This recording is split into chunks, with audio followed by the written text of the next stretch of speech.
ராசிக்காரர்களுக்கு இந்த வாரம் ராசிநாதன் தனம் குடும்ப வாக்குஸ்தானத்திலே பயணம் செய்து கொண்டிருப்பதால் உங்கள் பேச்சிலே கவனம் தேவை. பணம் கொடுக்கல் வாங்கல் மிகவும் எச்சரிக்கையுடன் நடந்து கொள்ள வேண்டும். அடுத்தவருக்கு பணம் பொறுப்பேற்றுக் கொள்வதை தவிர்ப்பது மிகவும் நல்லது. இல்லையேல் அந்த பணத்திற்கு நீங்களே முழு பொறுப்பேற்க வேண்டிய ஒரு சூழலும் உண்டு.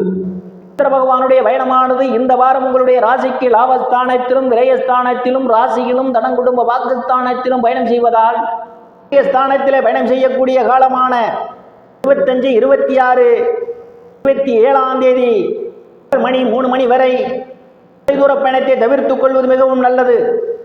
இல்லாத செலவுகளும் உங்களுக்கு ஏற்படுவதற்கான ஒரு சூழல் உண்டு. எச்சரிக்கை நாட்களெல்லாம் உங்களுக்கு சாதகமாகவே அமைய காத்து கொண்டிருக்கின்றது. செய்யும் தொழிலில் இரட்டிப்பான வருவாய் உண்டு. நண்பர்கள்லாம் உங்களுக்கு பக்கபலமாக இருப்பார்கள். மூத்த சகோதரர்களுடைய அன்பும் ஆதரவும் நிறைந்திருக்கும். அவர்களால் அனுகூலமான பலன்கள் உண்டு. பொருளாதாரம் மேம்படக்கூடிய வாரம் இந்த வாரம்.